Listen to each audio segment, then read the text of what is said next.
Okay, hi. There's a glare on the poster behind me, but oh well.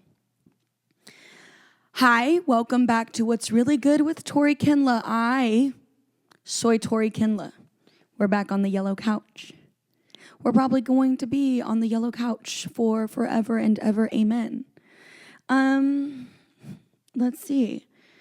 This is my second episode. Woo! I completed the first. I'm so happy. I'm also very tired because today I started my journey of sorry. You're watching Disney Channel. Okay. I started my journey of trying to wake up early. And by early, I mean 11:30 a.m. because that's the time I woke up this morning. I'm used to waking up around between 1 and 3 p.m., sometimes after 3, because that's just the sleep schedule that I've been on. I don't work overnight, but a lot of times I do work nights. So as those of you may know or may not know, I am a musician. We do a lot of gigs, Friday, Saturday, sometimes Sunday. Tonight, I have a Monday night gig with my husband tonight. We have an acoustic gig. And that's gonna go from 9:30 p.m. to 1:30 a.m. So I'm just trying to get in the swing of being on a healthier schedule, healthier for my mental health. Trying to get back into working out as well. So that should be starting tomorrow on Tuesday. And I'm actually excited about it. I really am. I'm wanting to jump back into that. Because once I get going and get rolling with working out, I really enjoy it. Here's the thing, you guys. I have my phone with me today. The first episode, the one that I recorded last night, I did not have my phone on me because I was using my phone as a second camera. I filmed the episode, but with a different angle. So I'm using my vlog camera, my Sony camera, and last night I was using my iPhone as well. Today I will not be using my iPhone because I put a questionnaire up to see what people that follow me, my friends, my family, people that I don't know, what kind of questions they would like to have me answer. I always think that's a really fun vlog. I always think that's a fun podcast idea. So I'm excited. We are just on the start of this podcasting journey. And I'm laughing because my friend Rob, I put up that post for the questionnaire of what would y'all like me to answer. And he said, 1, how dare you? 2, what gives you the right? And honestly, same. How dare I? And what gives me the right, Rob? I don't know. Okay, listen, I'm just another bitch with a microphone. I think that really is what gives me the right. Oh, my friend Trisha said for me to talk about the importance of being a supportive partner. I'm sorry. Oh, I read that wrong, but that's probably for me. She said the importance of being wow. Hello? Yeah, help me, God. The importance of a supportive partner. But I can talk about being supportive and having a supportive partner because that is extremely important. And I was going to say it's extremely important in the line of business that we do in our industry, but it truly is important in any industry, in any area of life, in any season of life, in whatever you do. It is important to have a supportive partner, someone that supports, I will say this, someone that supports your well-being.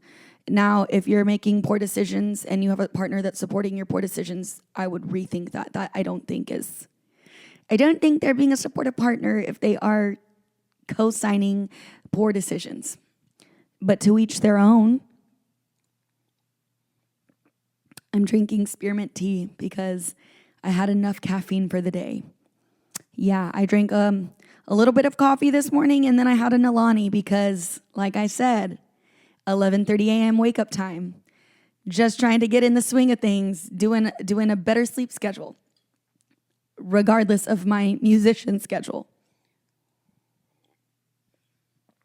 I've also decided to cut out alcohol entirely and indefinitely. So my husband's a really, really great accountability partner for that. And then I also have 2 of my friends in my band that they don't know, but I'm going to ask them to hold me accountable at gigs. And so I've made that decision because, and I don't think we're going to get into this topic too deep today, but I've made that decision because that is something I have struggled with, is alcohol abuse. And if you know anything about addiction or abuse or substance abuse, or for me, alcohol abuse, that is the substance that I've struggled with. It is that it affects not only your well-being and you, but it affects the people around you. And obviously it affects Josh, and I don't want to speak for him or tell his story when it comes to that, but I can give my side of our story and how that has affected us.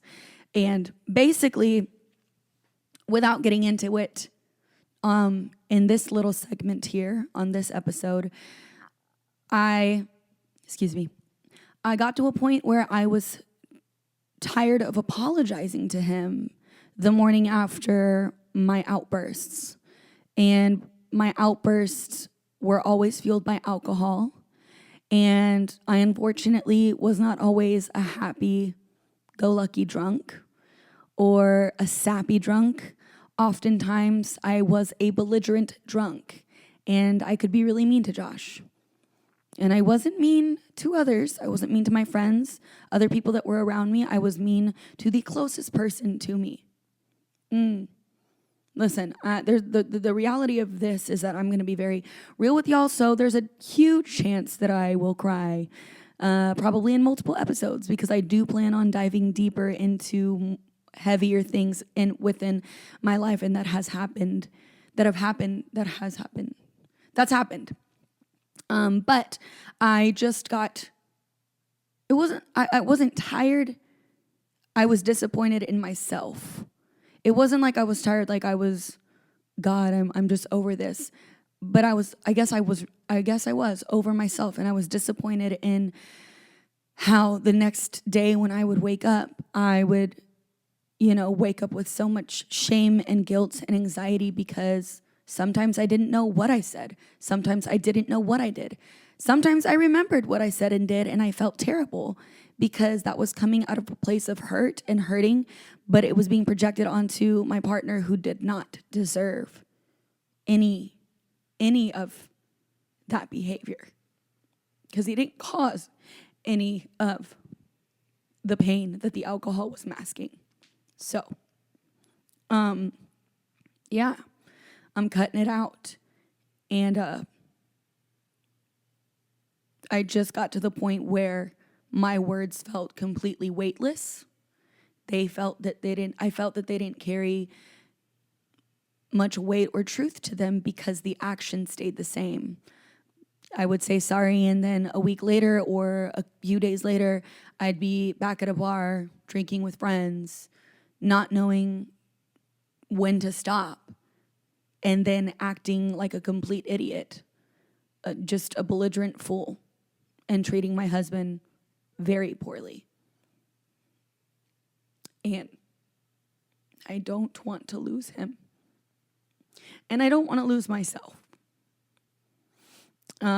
Maybe one day Josh will come on this podcast. I say maybe because he is very opposite of me in that he does not like being in front of a camera. But who knows? He might. He might, because he really loves me. So, but I also don't want to force him to be in front of a camera either, just because I enjoy it. But maybe, all that to say, maybe I do dive into Trisha's topic, the importance. I don't know why I keep wanting to say the importance, but the importance of being a supportive partner. Obviously, like I said earlier, that is important in any area of work, any line of work, any career, anything you're doing. If you're a stay-at-home parent, you need a supportive partner. If you are a musician, a performing artist, you need a supportive partner. If you're in a relationship, if you are a doctor, if you are a nurse, if you are a teacher, if you are in the military, you need a supportive partner. There's obviously a lot that goes into it, because there's the other side of, well, are you a supportive partner? And are you in a healthy enough space to have a partner? I think in my own relationship, I've seen that when I started dating Josh 4 years ago, I was in a very, very healed place. I had gone through a lot of therapy and a lot of emotional and mental healing. And I was finally in a space where I felt that I could have a partner that was kind, have a partner that I was deserving of, and that I was in a place that I could treat my partner with the love and the care and the support that they were deserving of. And obviously, we are all human and we have flaws. I am not perfect. So I did turn to vices like alcohol for things that I haven't worked out. There are certain things that still, like childhood wounds, things that stem from when I was young that I haven't fully worked through. Things that I have worked through, but as anybody who's been in on any type of healing journey, you know that once you work through a specific wound or trigger or experience, that doesn't mean that it won't come back up. And it doesn't mean that something else won't trigger that exact thing. Like me dealing with not being good enough, me dealing with my own rejection and abandonment issues. And that all is on the heavier side. I guess we're jumping right in episode 2. But all that to say, I think it's also too, it's interesting because yes, you know, I am deserving of a supportive partner, but I think looking in the world around me and just seeing other friends of mine or other peers, acquaintances of mine being in relationships, I'm like, okay, we all deserve a supportive partner, but are you being a supportive partner? And I say that because I look at my own behavior. There were times where I'm like, Josh very much could have decided I do not want to deal with this. I do not want to deal with a belligerent, drunk asshole for a girlfriend, for a fiance, for even a wife. I mean, we're at the point he's not going to leave me, but I also know like I can't continue this pattern, or else I will very much destroy my relationship. And that is not something that I want to do. That's not something that I even want to do subconsciously. Self-sabotage. Something I've also dealt with. But yeah, I look around and I'm like, well, okay, girlfriend, you know, I use that term very ambiguously. Okay, girlfriend, I want you to have a supportive man. I want you to find someone that loves you and takes care of you. But also, have you worked through your shit enough to not be like me? Have I worked through my shit enough to not get drunk and take it out on Josh? Because he also doesn't deserve that. He also doesn't deserve this toxicity. Just as much as I don't deserve toxic masculinity, and that could be, you know, there's machismo tied into that, and Josh thankfully does not deal with that. But he also deserves to have someone that isn't just sitting in toxicity, and someone that basically gets off on that, because I've realized that too. I've realized that I grew up in so much fight or flight, and I grew up in a pattern and cycle of survival mode that I do things even still as much progress I've made in my healing journey. I still do things where I'm looking for a fight. I'm looking for an argument, and that's not healthy. Anyway, gosh, that was a lot. I still don't have anything on Instagram except Rob's How Dare You and What Gives You the Right. Rob, me being hello, me like loving to be in front of the camera and having a microphone, that's what gives me the right. And Josh having the equipment, like the headphones, the audio setup. I have the video set up. Like, hello. You know, you're an audio engineer. Hello. So yeah, I've decided to give up drinking for those reasons that I've listed. Also, fun little fact. Y'all do not ever let me come on here again with my beard. I didn't even realize that. If you go back to the first episode, which if you watched it, I'm sure you caught it. It was right there staring at you, looking at you in the eye, basically enticing you. My little chin hair, my little 5 o'clock shadow. I have PCOS, y'all, which is so funny because I just got diagnosed this year. I've been dealing with painful cycles since the age of 21. I am now almost 33 years old, and I just got diagnosed this year with PCOS. That is a whole different topic because, y'all, I had an OBGYN for almost 3 years in San Antonio who never once really did a deep dive with me to figure out what the hell is wrong because of how painful my periods are and because of the hirsutism, which is the growing of facial hair, excess facial hair. I got to shave this shit like every 2 business days. I kid you not. But the most recent OBGYN, I found a new one and she's incredible. And she immediately ordered me, I can't remember if it's an ultrasound or a sonogram. I don't remember, whatever the one is that you get where you're not pregnant. I can't remember which one it is. But she ordered me one of those and we figured out very quickly that I had PCOS. And it's been a game changer because at least now I know how to go about dealing with my body and what next steps I need to take in order to try and heal my PCOS, which I'm drinking spearmint tea, which is apparently very good or can help PCOS. And so I have PCOS. That is why you saw the hirsutism and why you might continue to see it throughout different videos. I do get it threaded or waxed or just shave it. Using like a facial razor has been the easiest thing to do. It's the fastest and the least painful, the most painless. So that's PCOS. It also is probably tied in with my type 1 diabetes.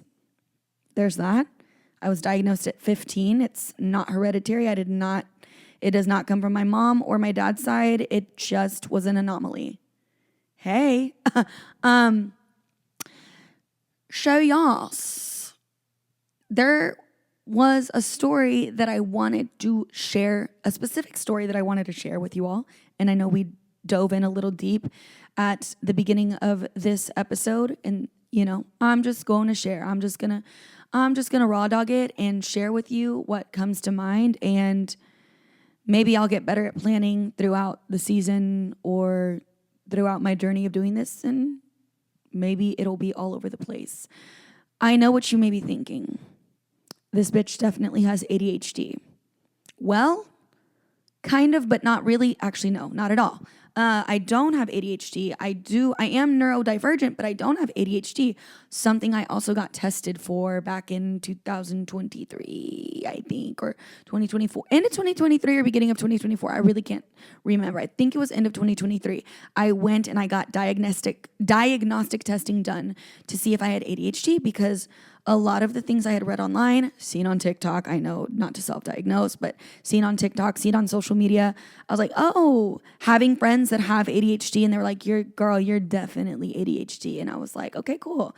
Let me go get tested. Found a company that could do testing with, I think, the recommendation of a letter from my psychiatrist. And I went and got tested. And I am not ADHD. But I do have PTSD. And so I without trying to get this wrong, there's a lot of overlap with ADHD and PTSD. So honestly, ever since being diagnosed with PTSD, I have yet to go back to therapy. That is something that I am looking into. And I would like to do something that is outside of talk therapy, like EMDR, which I've done before. I don't remember what EMDR stands for. I just know that that form of therapy helps your brain reroute or recreate neural pathways to kind of rewire the traumatic incidents that I've gone through, that the body and the brain have gone through. And so I'd like to try that. And yeah. So there's that. There's obviously a lot of incidents that I would like to get into. What? Sorry. There's a lot of not a lot. There's a few different incidents that I would like to get into eventually that have happened in my life that I would like to share with you all, because I've never shared the depth of some of those experiences. And we'll get there. And I don't think I have any more questions from anyone else on Instagram on the questionnaire. So I guess I'll just have to come back to the questionnaire in a different episode. But the specific story, the story that I would like to share with you all today, if you watched the first episode, you heard me briefly mention one of the core memories that I have at a performance that I did with Naya, the group that I was in growing up, the performing arts group. Now, this was my sixth grade year. So I was, how old are you in sixth grade even? Okay, so if I was 14 as a freshman in high school, I was 11, right? 11, okay, because it was September and my birthday's in March. It was September 2004. Okay, September 16th, 2004. I was 11 years old. I was in sixth grade. It's so crazy to think that you're only 11 in sixth grade. So young. I feel like sixth grade, middle school is such like it feels like a big kid age experience. But I mean, 11 years old, there you go. This was a gig that Naya had been prepping for because it was Mexican. It was the celebration of Mexican Independence Day, okay? And we had been having rehearsals at the Naya studio. We had come up with choreographed routines, and it was a huge event. It was a very special event. It was an event with a lot of pride, obviously, behind it. And so I was scheduled to do two different numbers, okay? I was doing one number with my two cousins. I was singing and they were my background dancers. And we were doing Tecno Cumbia by Selena. And then I was also scheduled to do a mariachi number, just solo. And that was Los Laureles by Linda Ronstadt. Or I did Linda Ronstadt's version of Los Laureles. So, I mean, I had been performing at that point. I started performing in fifth grade with Naya. At that point, I had probably been performing almost a year. So I had done these songs quite a few times. I do not know what happened. I want to say Los Laureles was the first number I did. And I get onto the stage. Mind you, up until this point, I had never forgotten my words. I had never forgotten my lyrics on stage. Okay. I'm, again, 11 years old. I'm up there. The Arneson River Theater, it's packed with people on their amphitheater, not stage, but yeah, the crowd. And we're doing our thing, and I go out there, and I start singing Los Laureles, and I completely blank. I'm like midway through the song, and I just completely blank.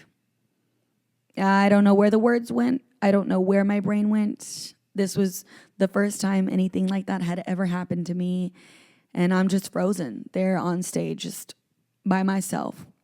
Thank God Stacy Masuka was in the wings. She was like behind, like backstage. And she must have been watching me, because all of a sudden she starts shouting the lyrics at me. She's another mariachi. She's done mariachi all her life. She's still a mariachi. And thank God she saved me. Stacy, if you're watching this, you saved me. Thank you. She got me right back on track. I finished the song, exited the stage, went backstage, started crying. Dude, I was mortified. That had never happened.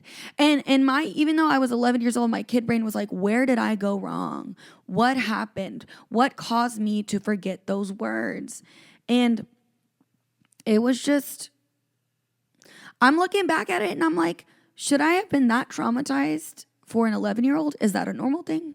I don't know. This specific event, I've never talked to with a therapist. I've just kind of left it alone. And then when I got into acting conservatory in my first year, my voice teacher led me through literally like healing breakthrough with my singing. And that was such a redeeming moment because I basically stood up in front of my entire class, and I think the second year class too, and just went for it and sang all of Los Laureles. And then, yeah, there was a lot of breakthrough in that moment for me. And I do think that really broke the stronghold of like the anxiety and not so much the nerves, because I still get nervous, but it really helped me break through the pressure that I put on myself. I guess the pressure to remember, the pressure even to perform and do a good job and do a great job. And so anyways, I'm mortified. Rewind back to Arneson River Theater performance. I'm mortified. I'm crying backstage. My mom goes back there, is trying to comfort me. But y'all, from there on out, every single time I perform Los Laureles, at every gig moving forward, I forgot the words. Because I got in my head. I would psych myself out. Like, do you remember? Do you remember? And I would try to go through it. And sure enough, even going through it in my head before getting on stage, I would forget the words before even hitting the stage. And that moment was the catalyst that caused me, that was like, I guess it catalyzed me to stop performing.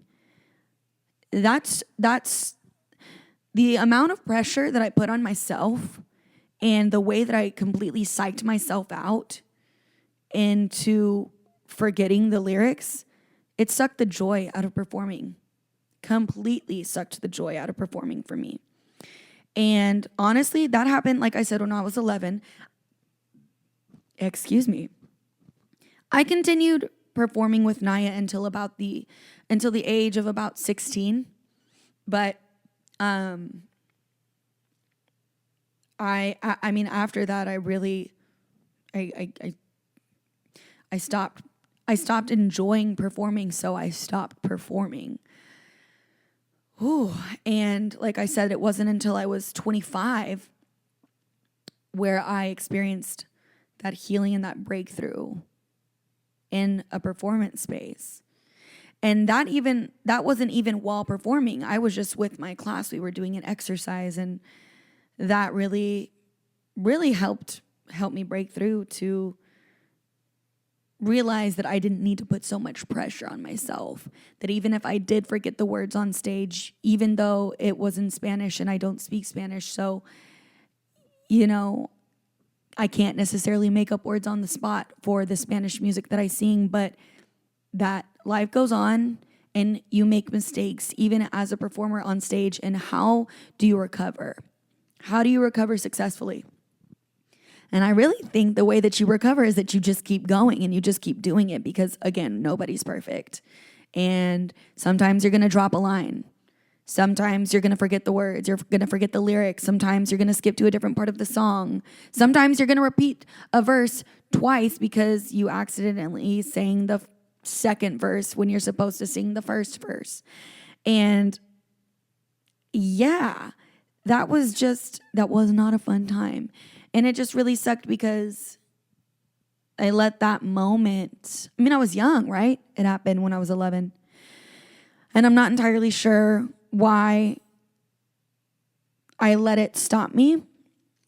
Actually, I guess thinking about it now, I just didn't know what else to do. It's not like I was 11 years old and I had a therapist. It's not like I was talking to anyone. I only had my parents.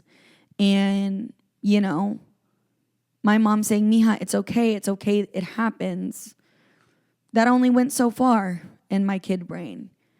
And for whatever reason, it did not give me comfort and it did not fix the situation. And so that was a huge reason that I stopped performing as a kid.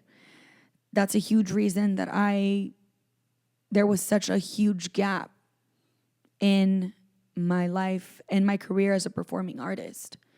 I will say too, though, I'm the oldest of 4. I'm the eldest daughter. And something else that I'm just being reminded of that caused me to stop performing as well is that my parents realized that when I was in trouble, when I would do something to get in trouble, they realized that a form of punishment, and I guess like to them a good form of punishment, or a not a productive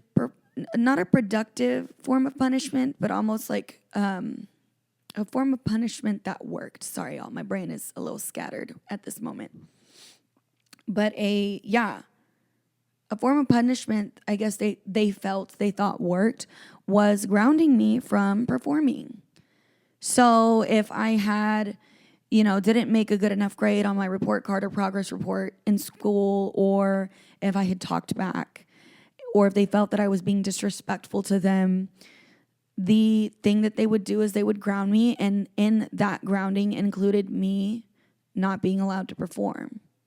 I think I just got to a place where I was like, you know what? If I can't perform, if you're going to use this, something that I love and something that I enjoy and look forward to every weekend, as a way to punish me, then I'm not going to do it at all anymore.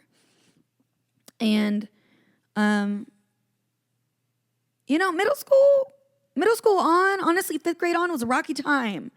There was just a lot going on. And it was difficult. And I probably am going to mention this a lot throughout my podcast, is that I am the eldest daughter, and a lot of that goes into play with how I was raised and how I was punished, or how I was, how I was treated, I guess you could say. Man, I love my parents. I'm not trying to bash them. I have a great relationship with both of them now. But it was difficult.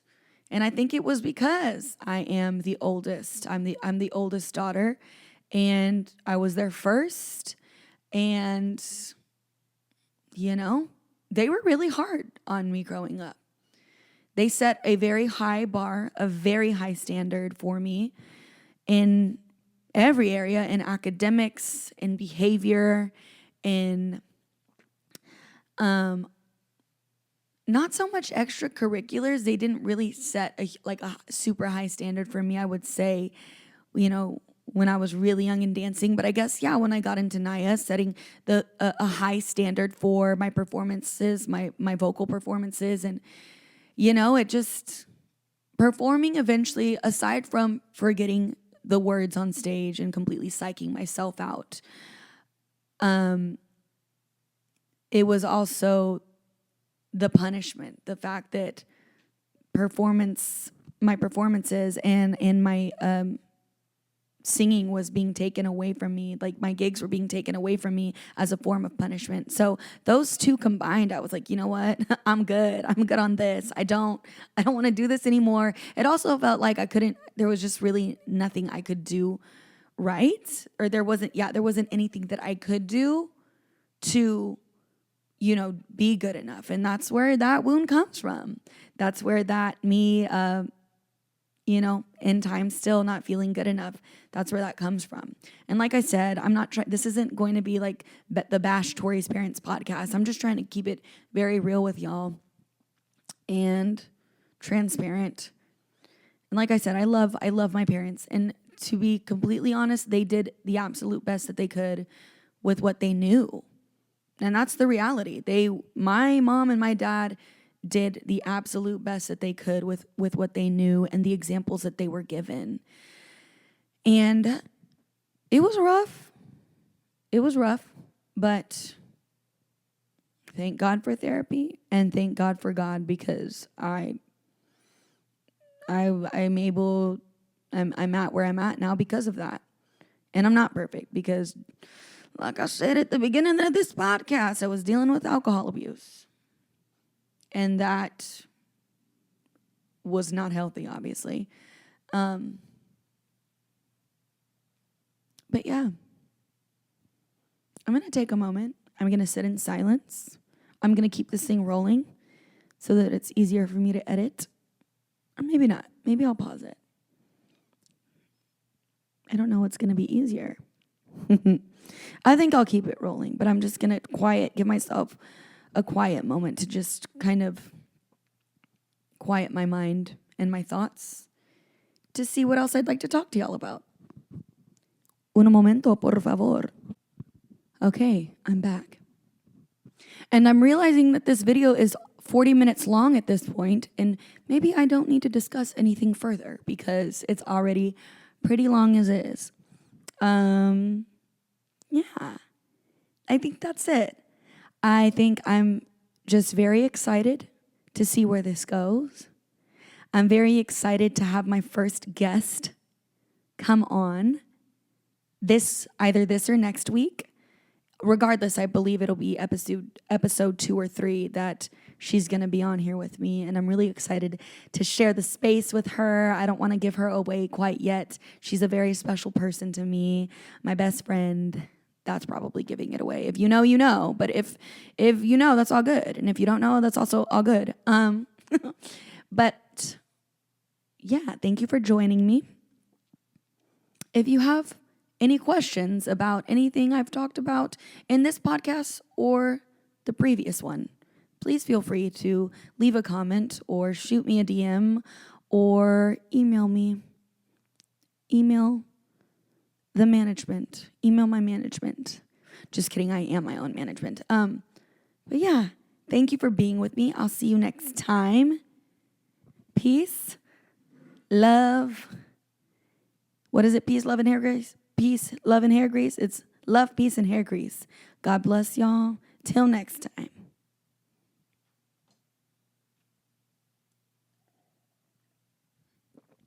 I wanna see you whip it, show could treat you right.